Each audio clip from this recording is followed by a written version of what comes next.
Hey, it's me, Rob Ryan, and I just finished another wonderful conversation with an incredible entrepreneurial thinker out on the East Coast, my good friend Jamilah Corbitt from Established, the entrepreneurial support organization. And whenever I talk to Jamila, we talk all things entrepreneurship. So if you're an ecosystem builder, if you're an investor, if you're an entrepreneur, whether that be a high-tech kind of fast growth type of entrepreneur, or as we talked about it today, a mainstream entrepreneur and business owner, there are so many lessons to pull from today. If you're in the US, there's a lot of very specific, actionable, programmatic advice and very specific tactical direction. But also, if you're someone who is interested in this world of building entrepreneurial ecosystems or entrepreneurial economies, as I call them, there are so many lessons here for you to pull from that you can apply to your own work. The story of Established and how it fits into the entrepreneurial economic development engine of the United States. Jamilah's incredible story as a powerful, very talented, very experienced professional storyteller, stage speaker, community organizer, that she's been doing this for a decade and a half or so, if not longer, and is incredibly gifted at it. So it was a really high energy, very positive conversation that talks mainstream entrepreneurship for all that are interested. So we hope that you enjoy this conversation as much as we did making it for you.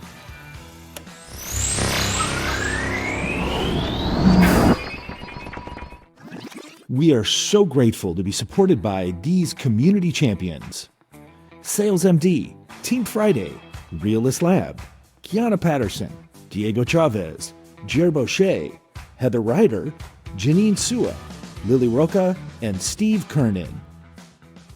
Hola, hello, hi, bienvenido, and welcome back or welcome to Entrepreneurial Thinkers. And as you may or may not know, this is the show where I get to have the privilege of weekly conversations with some of the best and brightest entrepreneurial thinkers across all sectors and segments of society and industry as we come together to try to just leave this world a little bit better than we found it.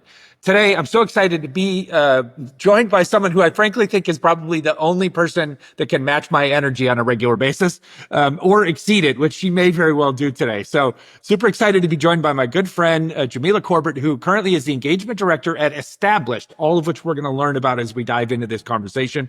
Established is what I'll call a modern day entrepreneurial support organization. So let me tell you about Jamilah first before we meet her. In my humble opinion, as I've already teased, I think she's a force of nature. She is someone who I first had the pleasure to meet and get to know through our online following of one another years ago.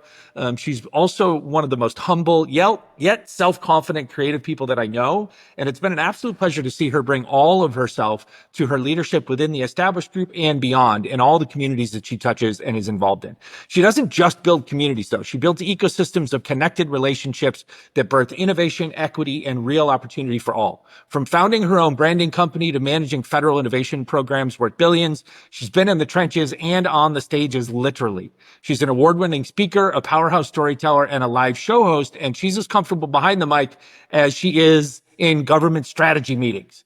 She's the engagement director, as I said, at Established, the storyteller behind Noir DC, and the kind of leader who turns conversations into actions and audiences into movements. Her motto, which I loved, and drew me to her way back when: being naked builds community. And she could talk to us about all what that means, right? In other words, show up real or don't show up at all. And everywhere she goes, she is always showing up real. She's always telling stories that amplify Black excellence, and she's reshaping what it means to be a brand, a builder, and a bold voice. Jamilah, my friend, welcome to Entrepreneurial Thinkers. It's so awesome to see you today. Rob, thank you so much for that intro. It's amazing to be here. And I'm like, who is this person that he's all these amazing things? Is this me? Right?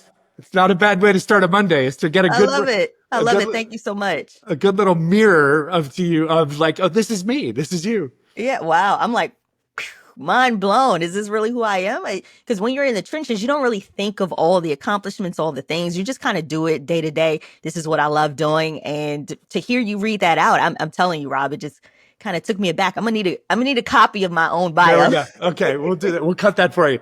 All right. So we've got a lot we want to discuss. Obviously, your background is in and of itself a rich conversation, but we've got a lot to discuss today. So I'm gonna dive in right away with the first question. I'm curious. We're going to talk about entrepreneurship, and we're going to talk about what entrepreneurship is kind of in the United States or more dynamically right now and today. So I'm going to ask you, why doesn't every community in the US have a specific entrepreneurial economic development program? Well, that's kind of a loaded question. So why doesn't okay, number one, I feel like there's a lot of inequity that exists within the US. So that's number one. Number two, sometimes we're also not, all communities aren't being seen within this landscape of entrepreneurship. So you have your main street entrepreneurs, and then you have your high tech entrepreneurs. A lot of emphasis is put on the high tech entrepreneurs. And so the mainstream entrepreneurs are just kind of left by the wayside, but they need an injection of capital too, because those are the people who are creating jobs for the community. Those are the people who are deeply involved within the local economy, the local ecosystem. These are the people that go to the PTAs that are involved in your schools, that pays the local taxes. So I think what it is people don't see them as sometimes, and I'm not speaking for everyone in all ecosystems, but I think sometimes they're not seen as important because it's just the day-to-day and you don't think about these things. Yeah. You, in fairness to most of the country, right, strong question. And so I'm not imposing this belief that every community doesn't have an entrepreneurial economic focused development program, because many do. Yeah. And in fact, you and some of your team were just not long ago, a couple weeks back, you were in Indianapolis at a big entrepreneurship kind of conference event. And what struck me about the posts that you shared during and after that event was, as I kind of pick off the speakers and where they were from and the different organizations, like there were a lot of what you would call like smaller town, less urban, smaller city types of places that were kind of surprising to me. So maybe part of my question is actually just a false flag. Like maybe most communities do. Maybe you could give us an update. Are more communities kind of beginning to understand the value of focusing on their entrepreneurial community and not just chasing like big corporate headquarters for their economic development? Yeah, I think it's where you go. So when you're in like California, California is a tech hub. You have Silicon Valley. You have all the tech bros, as I like to call them. You have all the tech bros out there, but then you have these rural innovators, these rural entrepreneurs, these rural ecosystem building networks, and they do exist. The problem is, again, a lot of people don't know that these resources exist within their own community. And I think there's a shift towards the number one, mainstream entrepreneurship, but also focusing on access to capital for these people in these rural communities, because rural innovators are everywhere. And when I talk about rural, I'm not talking about someone that's in the cornfields of Iowa. I'm talking about people who are rural is what is it? It's a certain population. So Maine, when you think of Maine is considered rural, but it's not rural per se. Rural, right. Yeah, not necessarily like agricultural farmland rural. Exactly. But outside of say top 50 cities. Yeah, there we go. Vibe. But even then, there are rural farming communities that still have innovation ecosystems. So one of the programs that we work with, and I don't want to dive too deep into it yet, one of the programs that's under the contract that we have with the SBA is the regional innovation clusters. And some of these regional innovation clusters are within these rural areas because, again, rural innovators need support. They need injection of capital. They need technical assistance, all the things that you think about a high-tech entrepreneur in Silicon Valley, those rural innovators need it as well. And on top of that, they're actually solving problems within their own community. So if you think of, I'm just the cornfields of Iowa, that's a joke, but Iowa has a great ecosystem. But if you think about cornfields, there's technology that maybe help the cornfields grow, or that, creates these chemical-free ecosystems where you're getting more production out of your crops. So they're everywhere, and they're in these communities where you don't think innovation would exist, but it definitely does. You alluded in the first part of your answer to this idea that and again, broad we, the collective we, right? Maybe the systemic we, right? Like we underserve some communities, we underappreciate or underserve some communities. We are so grateful to be supported by sponsors like our friends at Chisos Capital. Everyone knows that raising capital is hard. And frankly, finding the next pool of entrepreneurs to get access to as limited investors is sometimes impossible too. Do you have a big idea, a dream you're building, but you're struggling to find early funding? Well, Chisos is changing the game for founders, creators, athletes, and investors. Whether you're launching a startup, growing your creative brand, or training for the big leagues, Chisos backs you. Chisos uniquely invests up to $100,000 in people, not just products, whether they be entrepreneurs, creators, or even athletes. With their unique CISA model, convertible income share agreements, founders get flexible funding without giving up equity or ownership, and investors get attractive returns and great upside with less risk. Chisos works for both investors and the people bringing our world to life. If you're seeking access to a truly diverse pool of deals, or you're someone who feels overlooked by the VC game, Chisos is ready to back you. So apply now at chisos.io. So my next question then, help us understand, like, how can we begin to think differently about how we stimulate and support entrepreneurship here in the United States? Yeah. So when we think about,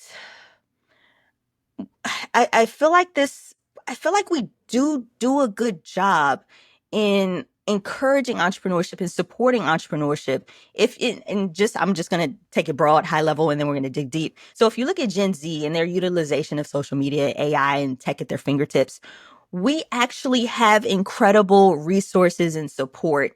And so I think we need to ask two different questions. Number one, who has access to these resources? And I feel like this is one of those, another hill that I would die on. A lot of people don't have access to these resources. So there's still this inequity that exists. And so the answer to that question lends itself to the second question is how can we help those who may not know about these resources to access these resources, because that inequity lies in the access to information. And so if I can dig a little deeper, we need support systems that meet entrepreneurs where they are geographically and contextually. So traditional support often requires entrepreneurs to fit these predetermined molds, education backgrounds. They have these network connections. Think Harvard, think tech bros, think Silicon Valley. So when I say tech bros, what do you automatically think of, Rob? I mean, you're going to be, this is my words, not your words, right? But I'm thinking, I mean, slightly younger than me, middle-aged white guys, but with khaki pants and puffy vests, who went to Harvard, MIT, or basically Berkeley or Stanford. Yeah. And what's really interesting, this is a quick sidebar. When you put that into, like, if you put it into Chat GPT, because I did this experiment, like, show me a successful entrepreneur. It will give you just that image of that. So, I mean, because tech bros are own Chat GPT, right? Right. Exactly. So again, there's even bias in the AI. Right. So instead, I think we need to focus on connecting existing resources to people who've been systematically excluded from them. For example, I'm going to give you another example. We work with the small. I'm going to use acronyms, but I'm going to say the acronyms first. That's okay. Yeah, awesome. So we work with the Small Business Innovation Research, SBIR, and the Small Business Technology Transfer Program, STTR, which is also known as America's Seed Fund. So America's Seed Fund provides this non-dilutive funding to develop technology and chart a path forward toward commercialization. That's their whole spiel. So this program is spread across 11 participating agencies. And there's so many people that are developing tech and are eligible for this program, but they just don't know about it. Yeah. And so, Rob, you know the power of storytelling. We're here because you know the power of storytelling. So we need, again, we're talking about access. We need more success stories of people who've accessed capital that look like me, that look like come from that cornfield or neighborhood or that rural part of Maine or whatever it might be. Exactly. And what we find is the best stories are hyper local and culturally relevant to people. Interesting. You know, it's funny because as I'm listening to you, I can't help but think my mind keeps going back to, this is probably, I have no idea. I've lost all sense of time post-pandemic. So this might have been 2 years ago. It might have been 4 years ago. But it's all together.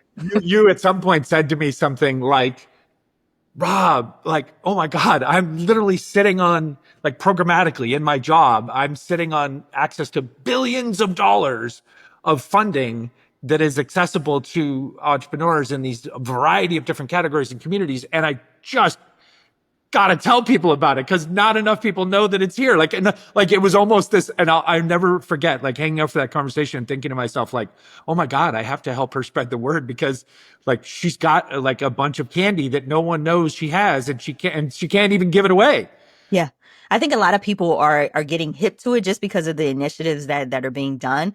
Yeah. But still, too many people. I feel like if you are any type of support organization, entrepreneur support organization, business support organization, I feel like there needs to be a better understanding of what resources are available to entrepreneurs so that you can better serve your constituents, your community. So even what we found is even the people who worked locally. So we're working at headquarters. Headquarters SBA is one of our biggest clients, and even at the local level, we find that some of the local level people at the SBA don't really know about the SBIR STTR program, don't really know about Crazy. America's Seed Fund. Because when you think of SBA, you think of the PPP loans. That's the first thing that comes to mind for people. So, Those okay, loans. this is actually a great break. Let's stop. Let's go back. Let's educate people a little bit. So, because there's a world of SBA in my mind that actually far supersedes pandemic related stuff, right? Yeah, But then as you're saying, absolutely. there's kind of a whole new generation of entrepreneurs or small business people in Main Street, as you said, mainstream and Main Street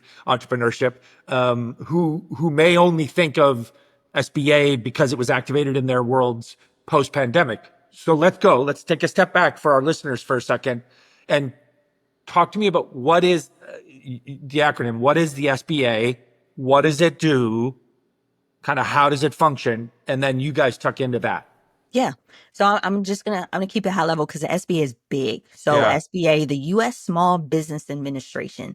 So this agency, it's a federal agency that is responsible for building American entrepreneurship. That's at the highest level. That's what it is. And within the SBA, you have the headquarters who creates federal national programs, and then you have the local SBA. Those are your people who have access to the SCORE mentors. They have access to the local resources that you need to build the local economy. So you have the Main Street entrepreneurs. I'm trying to build a coffee shop, or Right. I'm trying to open Or help tech hub. the guy who owns the first coffee shop to open up a second one. Right, exactly. And even if you're trying to build a tech hub, you would go through someone that's local. That's what your local SBA is. But the SBA in general had these programs for entrepreneurs to access. So you have your grants, you have your loans, and where we work on the federal level at the headquarters, and specifically in the Office of Investment and Innovation. And they also have an Office of Office of Entrepreneurship. I think the SBA is so there's a little bit of maybe restructuring happening within SBA. Some pieces are moving.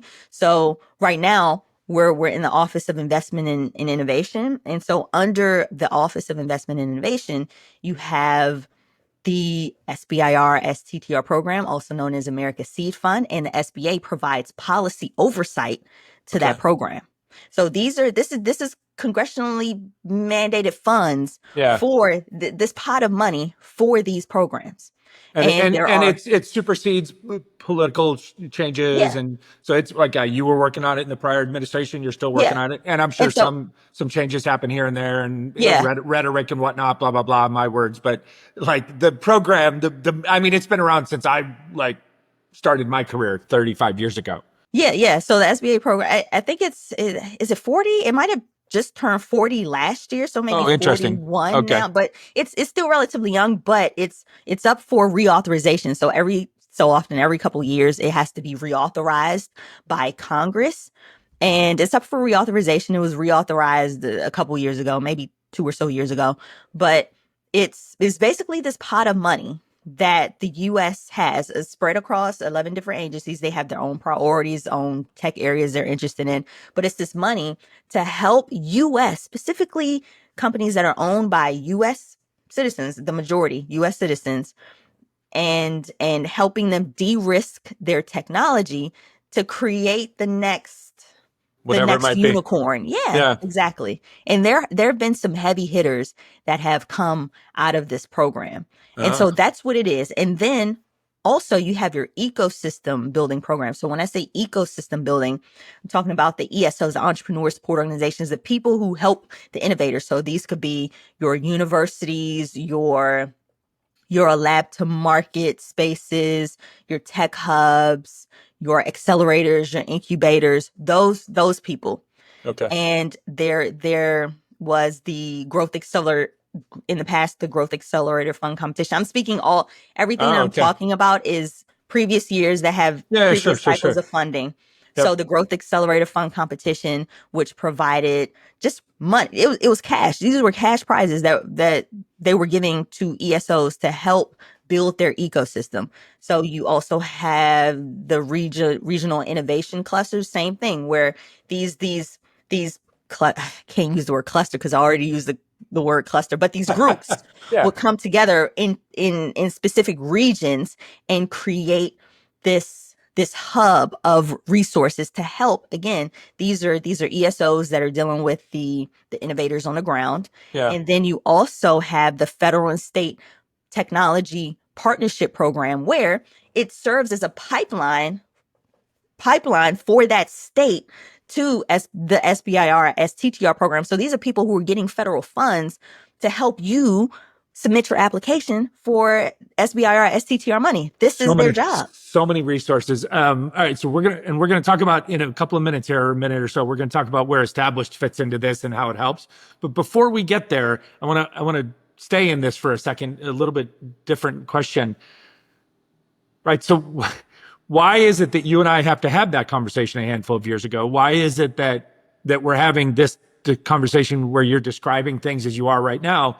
Like, why aren't I walking out in the streets of Los Angeles or in any community and seeing billboards and hearing podcasts and radio ads that are just reminding me that the SBA is out there, like you would talk about the VA for veterans, or you would talk about Medicaid for people who need healthcare.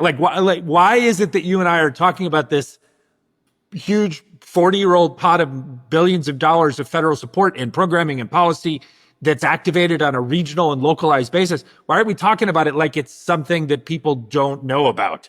Yeah, that is the $1 million question, Rob. And I think, yes, people absolutely underestimate how much federal capital is already available to entrepreneurs, especially that non-dilutive. So yeah, the challenges about accessing federal resources is the visibility, the accessibility, and the clarity around actually how to tap into it. So the other day, I was speaking to a founder, and they're in the process of starting to build out their MVP. And they're already looking at fundraising and VC money. And I'm like, no, whoa. I'm like, it's not a good idea to dilute yourself this early. Not to mention how of the select few of accelerator programs want like 13 to 15% of your company before you even get off the ground. Oh my gosh, what's happening? Please don't look at that if you're not ready for it. So I think it's both a system-wide issue and also one of local awareness. yeah. So also at the federal level, there's a lot of fragmentation. So working with the federal government has really been eye-opening. And when I speak of fragmentation, I mean that every agency has their own languages, timelines, application processes, which can be overwhelming for founders. So even with the SBIR STTR program, even though it's 11 participating agencies participating in this program, there's not one common application where, hey, you fill out one application and you pitch to all these agencies. No, every agency has their own process. So how you submit your proposal to NSF is going to be way different than submitting a proposal to NIH. Interesting. Yeah, but at the local level, many entrepreneurs simply don't know these resources exist or how they can apply to them. And that's like kind of the big question that's stuck in here, right? And I'll say this, you don't have to say this since they're your client partners, right? The federal government, but are they just bad storytellers? Right? In other words, are there great stories and they just don't tell them enough? Or are they just bad storytellers and they just haven't, and again, like this would not be unheard of for any big, huge institution, federal government or not, to be like bad at marketing their own story, right? So is that a bit of the truth there? Is that they just haven't, over the last 40 years, haven't effectively told the story at either local or a national level enough that then founders are wandering around in the dark thinking that VC is the only path that's available to them, because those people do market that story. I think it's an issue that we're constantly faced with and actively looking to combat. So that's where the ecosystem builders come in building a stronger connective tissue between the federal programs and the communities that they're meant to serve. So we need translation, trust, and technical assistance at the ground level to unlock that capital for entrepreneurs. And I think it's at the federal level working with the ecosystem builders to help tell that story. And that's where we come in at Established, is we help tell that story because we can relate to the ecosystem builders that they're reaching, which is one of the reasons why we are doing this work at the federal level. Yeah. We are so grateful to be supported by sponsors like our friends at Shore Capital. In today's venture capital world, it's not just about cash. It's about relationships.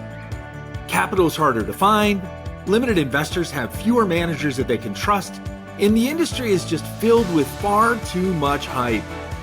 Shore Capital is an early-stage venture fund investing in the world's most ruthlessly iterative founders, helping its limited partners to find founders who are solving the world's most dynamic problems, teams that excel in mastering the idea maze, teams moving with a rapid, iterative velocity and demonstrating radical resourcefulness. Shore Capital doesn't just write checks, though. They become fractional co-founders when needed, offering strategic support, high-leverage relationship development, and a deep commitment to the long-term success of their portfolio companies. If you are a ruthlessly iterative founder with a bold vision or a limited investor seeking sustained access to the brightest big thinkers of our time, Shore Capital wants to meet you.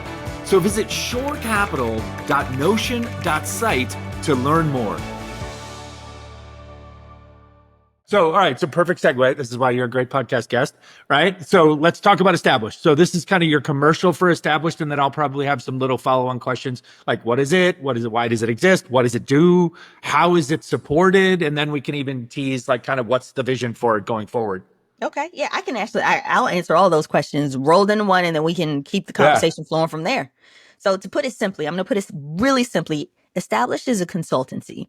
So we create a wide variety of solutions for our clients who are in both the federal sectors and in private sectors. And so that's how we're funded. So we're the team behind some of the events you may or may not have heard of, like the SBA Innovation Ecosystem Summit, which is for ecosystem builders, or America's Seed Fund Week. We were just talking about the SBIR, STTR programs, aka America's Seed Fund. We're the team behind that was supporting and with the SBA and others. And so we help our federal partners and ESOs do network and ecosystem development. So what does this mean? It means helping to create those programs, activities, and initiatives that drive deal flow and also economic growth. So this can also take the form of road shows, pitch competitions, private roundtables, and other media events. Like we've done some road tours with the SBA as part of America's Seed Fund. And so at a very high level, we also do strategy and communication. So we've created roadmaps, playbooks for our clients as well. And as far as where we're headed, because that was the second half of the question, we're continuing to expand our client roster and also looking to do some more of that regional ecosystem building, as we were talking about a little earlier.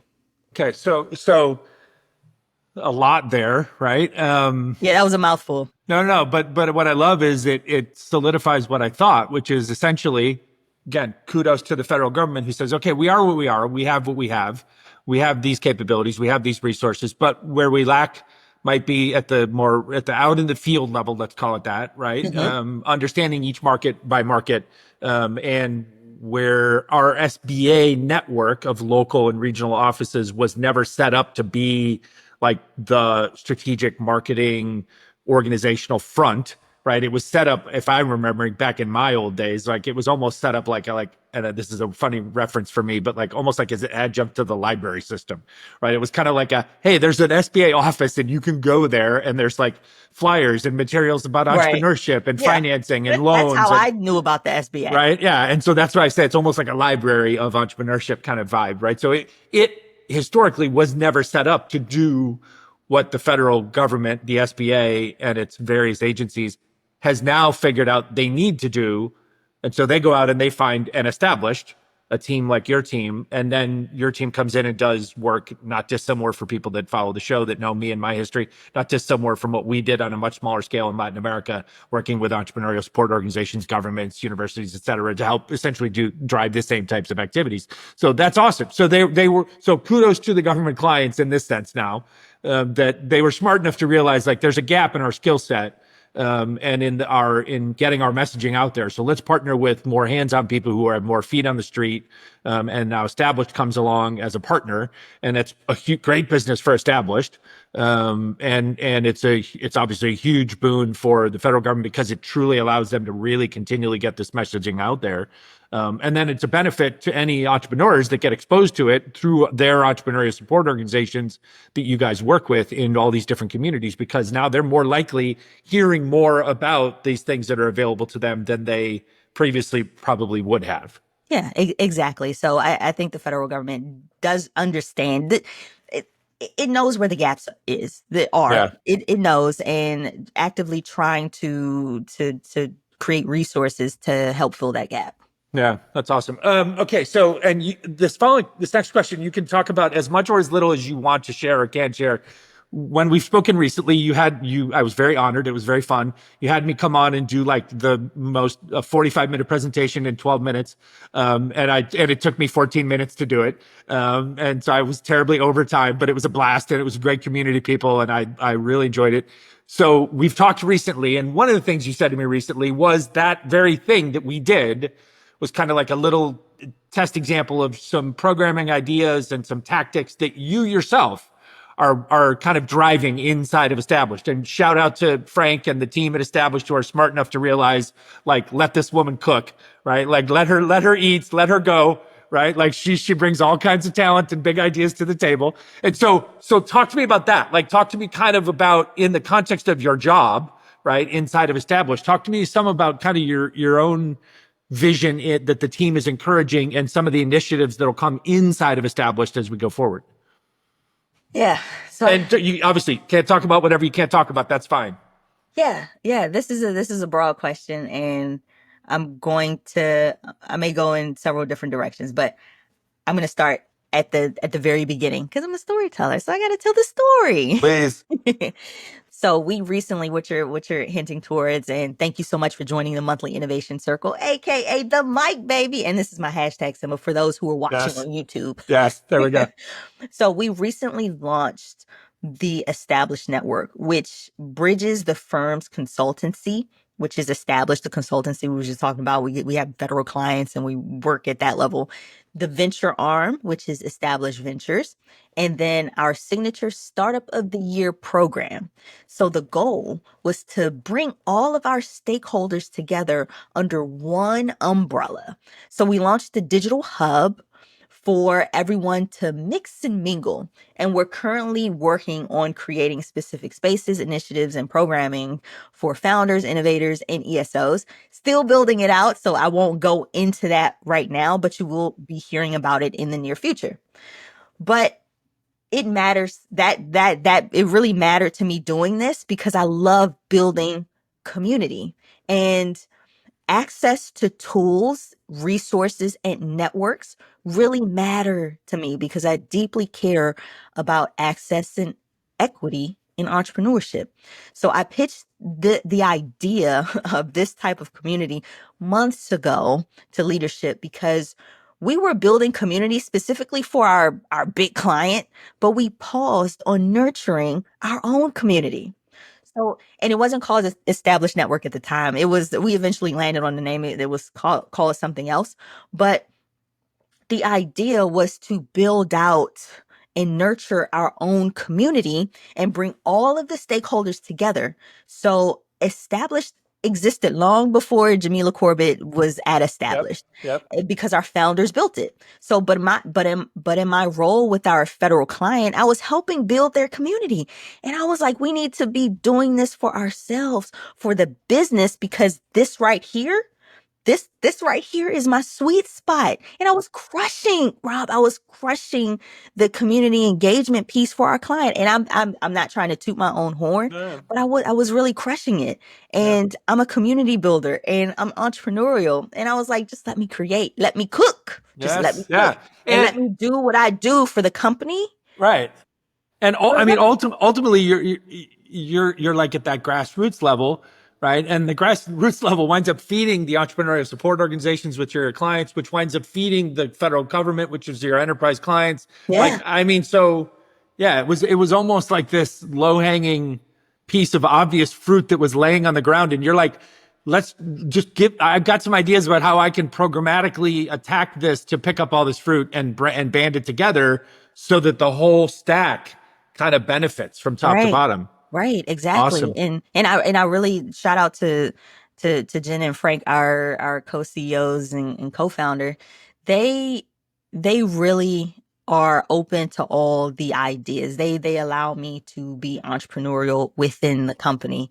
And so even with an established network, it's like, okay, here's what we're gonna do. This is the idea I have. There's really some innovative stuff that I'm cooking up that we'll see if it lands, we'll see if it sticks. We're gonna have to have the resources to execute, but I have the ideas and I feel like it could be something special. And I really appreciate them for giving me the latitude to even create. No, it's good leadership by them. Smart again, as I said, and it'll be hugely beneficial to the community. And this is back to our original questions and answers in the very beginning of this conversation, right? Like connecting the dots down to the level of the individual entrepreneur or entrepreneurs on Main Street. Like that's the whole mission. That's ultimately what everybody is being asked to do along the trajectory of the business.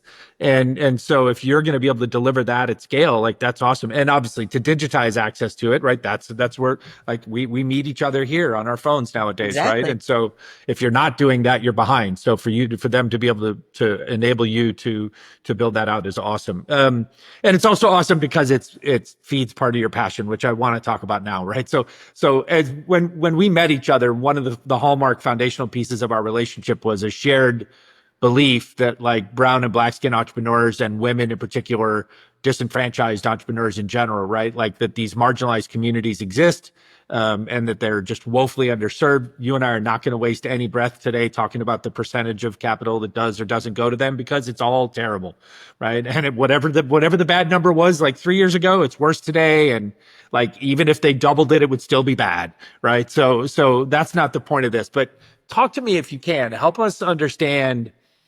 This is kind of more of like an origin story question that I don't really hear many people ask or get answered. How did how did these marginalized communities of entrepreneurs become marginalized communities in the first place? And then the second part of that question, which is a little bit more hopeful and looking forward, talk to us or remind us or share with us some insights into why the success of these marginalized entrepreneurial communities on main streets all over the country, why their success is actually like critical to our overall economic success as a country. Yeah, this question is near and dear to me because I check off several boxes of of Yeah. the underrepresented categories, several of those Yes. boxes. And The so, only place you're not underrepresented is on here on my show. right. And so our to answer both questions, I think our systems weren't really built with Black, Indigenous, people of color, people in mind. Yeah. So the access to capital, to networks, we touched on this earlier, to information isn't distributed equitably. We know this. Some talented people and viable ideas are overlooked because of bias, whether unconscious or whether conscious bias. You know what? I have a quick story. Yeah. A couple years ago, this is bias in action. A couple years ago, we hosted our Startup of the Year Summit. We received a complaint. It was successful overall, but we received a complaint from a Black woman founder who felt slighted because during her one-on-one with the investor meeting, it was assumed that her white team member was the CEO of the company. It was not. It was her. And the investor didn't even address her, Rob. Oh, Didn't even address her. And so she shared it with me. Oh, I had just started my job. I had just started at Established at the time. She shared it with me, and I can connect and relate to that. She was a Black woman. And so when this was brought to my attention, I believed her. I don't need an explanation. I believe you. I took it seriously, escalated the issue because this person, this investor doesn't need to be invited back. And that has no place with us. And unfortunately, the burden of navigating these barriers to capital often falls on the entrepreneur and yeah. the system that the system that created it. So why do we have to navigate this by ourselves? And so again, I've said this, when every part of the ecosystem is seen, supported, and activated, then everyone wins. These communities thrive because sometimes they're solving, like when I say communities, I mean the BIPOC communities. When they're seen, supported, activated, their ecosystem will thrive because they're solving real world problems and they've long been excluded from opportunity. So I don't feel like No, I you don't feel did. like I answered your question. I just feel No, like I no, no. went off on a tangent and No. it kind of led me to this point right here. No. You absolutely did. I mean, you like first things first, right? Like you helped us understand how, and you illustrated it with a story of whether that person in that particular case, that investor in that particular instance, in that particular interaction, that particular day, was unconsciously doing this, right? Because We don't know. he or she like has just been conditioned to think that way and therefore verbalize that way, and like literally, or was consciously doing it, like and like based on some born in by like that. So you gave us a roadmap answer to the how we got here. And yes, like as you said very pointedly, right, we know, right? Like I feel like it's important that we ask this because every once in a while it gives somebody like yourself a chance to remind us how we got here, which then helps us figure out how we can get out of here, how we can get past here, how we can grow better than this. But then you also did hit on that at the end, and maybe I'll add some context to it, right? So like I've always read the statistics, and I think many people misinterpret this or don't even know that this is accurate or true in their communities, right? I think like something like 96 or 97.5% of our economy, like of all economic output in the United States, is from companies with like 5 or fewer employees, right? Like legitimately small business. I mean, that is as entrepreneurial as entrepreneurial gets. And then if you think about demographically, right? Like I've read some statistics, and people don't quote me on this, I might be slightly off, but like generically speaking, I think like Latin women, Latino women, or Black entrepreneurship, or women entrepreneurship as categories are all, if you measure them against their peer groups on a wider basis in the US lately, like in the last 5 years, they're all the fastest growing categories of entrepreneurship. So like more new business licenses are being applied for, and or more new business starts are being launched, or new capital is being raised by those people in those groups, right? So there are more African-American people across the United States starting businesses than there are white people starting businesses. There are more Latinas than anybody else. There are more immigrant, which is particularly on my mind this week here in Los Angeles while we're recording this, even though this show won't release for a handful of weeks to come. We're recording it in the midst of a lot of our immigrant challenges that we're facing because of what the federal government's doing, not because of our immigrant friends and neighbors. And they're the small business people. Like they're the entrepreneurs that are running the street taco stands and the local taquerias and the small dance studios and so to your point, right? Like it's the systems, the whole institutional makeup of the United States was not designed with that in mind. And therefore we're still like dealing with the lingering effects of that now, this many, 50, 60 years after civil rights movement and whatnot. And so we've got a lot of work to do, but we have to do this, and we have to get programs like Established and its partners programs and resources and monies exposed to the community more. We have to get more of this message out there because this is actually the backbone of the economy. Like Yes. no offense to the Silicon Valley unicorn, but like that in contrast, just factually numbers speaking, like that is a smaller magnitude, smaller contributor to the overall wellness and economic growth of the United States than the next 100 small business people in any city in the US. Yeah, I totally agree. They're the foundation of our communities, our neighborhoods. They're, like you say, they're the people who own the laundromats, the daycare center, the coffee shops. Like I mentioned earlier, they're the people who are part of your kids' PTA committee. So we often know their names, their families. We know them, and so I think again, it's an equity issue, and everyone loves tech as well. So when you compare tech and mainstream entrepreneurship, is tech is sexy. Yeah. It's sexy. Although I'll say this, right? Like, and I think you might agree.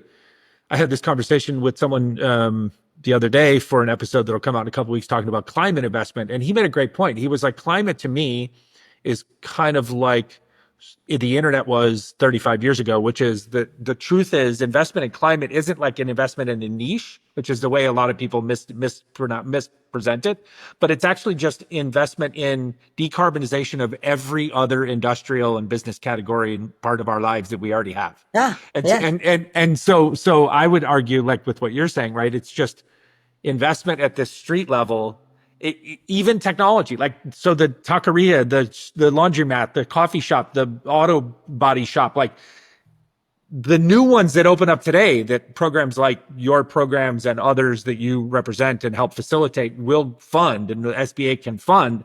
It's going to be a more high tech body shop that opens up in your neighborhood. exactly. It's going to use AI in some ways. It's just like it's going to be like the internet was laid over everything. Yeah, Right. And then we invented software, and software kind of laid over and automated and digitized everything. And now AI is just going to do it to everything. And the climate is everybody needs to be more sensitive to it. So in some ways, I think I get what you're saying. And it is absolutely true in the narrative of the industry and the event and the private capital markets, like that there's still like this, there's high tech and then there's everything else. yeah, I think we're practically speaking, maybe not marketing story speaking yet, but practically speaking, we're entering an era where the tech is finally just going to show up in mainstream Main Street yeah, business. yeah. No, and I totally agree. And I think that's where investment also needs to be. I mean, you have your CDF, what is CD? Why CDFIs.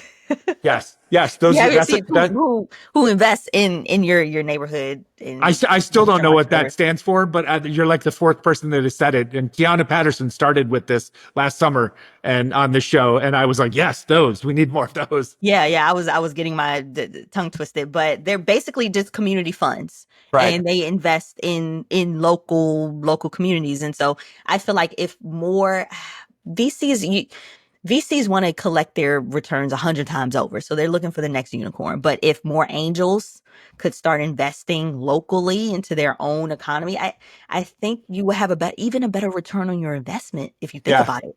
No, that was one of the points that Keanu made. And also back to our point a couple of minutes ago is like all of these groups of people that we've identified that are starting businesses and entrepreneurship at higher rates than all the other groups. Like also, by the way, all of those groups deliver greater return on capital than the other groups. Yeah, All of those groups are yeah, actually creating more profitable businesses faster than all the other groups. So yes. like spare me the, well, yeah, but they're not as successful. They fail more. No, they don't. Actually, No, they don't. the numbers are showing us over long history now, long periods of time that these studies have been done that they're actually more successful. Yes. So if you want to invest in your local community, you do. And then you actually probably want to invest in your local community because it will likely give you greater returns. And that's before we even get into what you talked and reminded us of earlier, which is the innate moral human value return that comes from literally building up your community. Yeah. Yeah, I love that. I would love to invest more into my community. And that's actually one of the areas that I'm entering into in my life. So again, I've been on the founder side. I've been on the consulting side, consulting with founders. So I've seen kind of entrepreneurship at different levels. The only place that's still a gap in my knowledge is the private equity side, the funding Yeah. side. So learning more about that and figuring out how can I use my own money to invest in my community, to invest in some other technology. So in this next season of my life, I was talking with my wife, and I was like, hey, in our next season, we need to figure out what do we need to invest in? How can we diversify our financial portfolio? And we were talking about maybe investing in some businesses as well. Good for you. in our community. No, that's awesome. That's ultimate community builder. Couple personal questions before we get to our last segment. Last question. You're a world-class storyteller. You've already given evidence of that today, but I knew that before we even got on this call today, right? So help me understand this. Like, did you always know this was a skill or a gift that you had? Or when did it hit you that you had this? It is a skill, but also it's a gift, right? Like, when did you realize this in your young adult life? And then like, oh shit, this is something like I can use this to influence and guide others in a positive way. Yeah. So, and thank you for that compliment, by the way. It makes me reflect on my own personal journey, and I realized that my defining moment, and I will always say this, I've said this a million times, my defining moment is when I joined Periscope in 2015. Do you remember Periscope? I do, because I'm a nerd, but yeah. So this is when live streaming was emerging, and I was one of the first it was one of the first live streaming platforms on your phone. You had Boy, were other you early. platforms. Yeah, I was really early with this, but they were eventually bought by Twitter, and they integrated into their platform, became Twitter Live and blah blah blah blah blah. But Periscope had its own culture, and on Periscope I grew really fast. Again, this is my defining moment, and the way that I was speaking and engaging with people was pretty unique. I didn't see anyone else doing it, which is one of the reasons I felt like I grew fast. And people really felt like they knew me because, again, I was all, like you mentioned before, I was all about being naked and sharing my journey, being real, being raw and vulnerable. And people really connected with that. And then I was like, you know what? This might be something. There might be something worth exploring here. And through that platform, I was able to build community. This is my first taste at actual community building. And so I migrated to other platforms like Facebook and Instagram. And I also became a student of public speaking and storytelling by joining Toastmasters. I don't know if you knew that, Rob. I did. I think I remember that from when we first met. Okay, yeah, I probably mentioned it. Yep. And with Toastmasters, I challenged myself, entered speaking competitions, won several of those, which just helped boost my confidence as a speaker. But more importantly, I got a chance to study the craft. So how do people connect? How do people engage with stories? How do you tell a good story? All of that is a muscle that needs to be exercised. So storytelling, public speaking, it's all a form of communication. And Yeah, communication is how we connect as humans. I It's love how that. we relate to each other, verbal and nonverbal. We're always communicating, always, Always. all the time. So I became a lifelong learner, a lifelong student of the art of communication. I love that. I've got one last question before we get to our last segment, and you kind of just answered it a little bit, but maybe you could run with it a little bit further, right? So we are so grateful to be supported by sponsors like our friends at eSudo. You know, running any business, but especially a law firm, means balancing a lot. And technology, frankly, shouldn't be a headache. eSudo makes information technology and cybersecurity simple for law firms large or small. With over 20 years of experience, they specialize in everything from Microsoft 365 management to advanced cybersecurity solutions. They help you to stay ahead of threats, manage your data securely, and keep your tech running smoothly so that you can focus on what matters most, your clients. eSudo understands the legal industry's unique needs, offering tailored solutions to ensure that your firm is always in compliance and always protected. Are you ready to upgrade your firm's technology or get help with your questions? Visit esudo.com. Let's give some advice, if we may, right, to someone that's listening. So someone's trying to build a personal or a company brand from zero, right? And oftentimes, like when I run across them, they're, what do you think of our logo? And, this is what the name of and I'm like, oh, okay. So let's assume that example. In that example, what's the actual story, or what is the one story that they must really learn to tell before they even worry about getting a logo or any of that stuff or their color scheme? Yeah, I've seen people do that, Rob. Like, oh, I have a great logo, and no, your Yeah. visual brand identity reflects the culture, the values, the why of your company, and your logo should be at the very bottom of that priority list. The story you need to tell is why it matters, why now, and why you. I think you've said this before, Yes, I Rob. have. That's like Yeah, just a couple yeah. weeks ago on hashtag the mic. Yeah, I remembered it. I remembered it. So what problem are you solving? What are you solving for? And why are you the one? Why are you the one? What makes you special to bring this idea to life? I love And that. so that narrative is the foundation of your story, of your why. It's the foundation of how you're going to build your key messaging, your visual identity, even your partnerships, because you want people who align with what you believe or what your company stands for. If I'm building a brand from zero, I'm I'm not going to align my brand with something else that has nothing to do with my brand, that reaches a different target audience. There's going to be some misalignment there. And so I've seen people build beautiful websites, but they had no story. And I've seen people that had a very strong story, but zero website logo Yeah. presence. But they're the ones that are getting the money. They're the ones that are getting the business because logos don't build trust. It doesn't. Stories do. So if Yeah. you can nail your story, your brand identity, all that'll follow. That's beautiful. I love it. Okay, last question.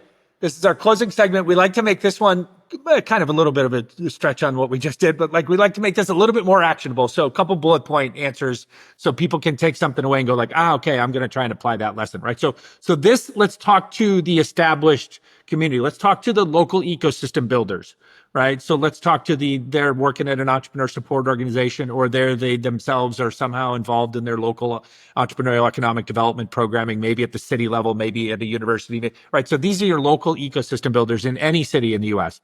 What are 2 or 3 key things that they need to do first to build a solid foundation going forward? Yeah, this is a question that I feel like every ESO needs to hear. Number one, you need to ask yourself, who do I need to listen to? Not what do I need to build. If you're an ecosystem builder, sometimes we look at these other models of ecosystems. We look at the Silicon Valleys, we look at these big tech hubs, but you're not in that. That's not what your ecosystem needs. You're not in a big area where that's going to be popular. You need to first have conversations with people who are actually have boots on the ground. So these grassroots organizations, figure out, who do I need to listen to? What are their challenges? What are their pain points? And also, what are their barriers, the systemic barriers that they need to overcome? And you build your programs around that, and you include those people as part of the conversation. So you give them a seat at the table to help you build the programs, because the last thing you want to do is come into somebody else's ecosystem, especially if you're not, let's say you're a transplant and you're coming into this ecosystem and you're like, you know what, this ecosystem needs X, Y, and Z. No, no, no, no, no. How are you going to say that? And you haven't even talked to the people. That is colonizer mentality. So go in, talk to the people who are actually doing the work every day, and see how you can add value to what they're already doing, whether it's capital, whether it's network access, whether it's programmatic or building resources. Talk to the people. So again, that question needs to be, who do I need to listen to? That's a big one. Any other? Like, what would be the next 1 or 2 things after that? So after they find who they're building for, like who the audience is, that okay, these are my partners, these are my stakeholders. This is what's the next step that young woman needs to do when she's just Yes. taken that job? So the next thing she needs to do is, once you bring these people to the table, then you collaborate with them. You figure out, what program can we launch together. So one of the things that we've done, that we helped build as part of our federal work, is the catalyst, the idea of the catalyst. So you need a what we call a neutral convener to to be the connector, to serve as that connective tissue between these different nodes. So if that's going to be you, young lady, coming in, building the ecosystem, you bring the stakeholders to the table and we figure out what's in it for everyone. What can we all align on? What's one goal? What's one shared program that we can create together that'll help everyone here at this table? And then you bring them all in. And Alex, I told this story, of course, on par at the Global Entrepreneurship Congress, and it was I used the idea of being a baker and how when you're baking, everything has to be precise. I'm not a baker, but I do know that everything has to be precise, and it's an art form. So you need your head baker. The head baker is that neutral convener, the young lady that's building the ecosystem. And then you need people to contribute to the recipe. So we need to agree, okay, what are we building here? Are we building a red velvet cake or are we building a vanilla cake? So you need people to contribute to the recipe. Maybe we add 2 cups of sugar. Maybe we add 5 pinches of salt, whatever. So all of the stakeholders need to contribute to the recipe, but it also needs to be beneficial to everyone. And then once everyone contributes to the recipe, you execute, you figure out what's working, what's not. So you have to align on what metrics are we trying to, what metrics are we trying to measure?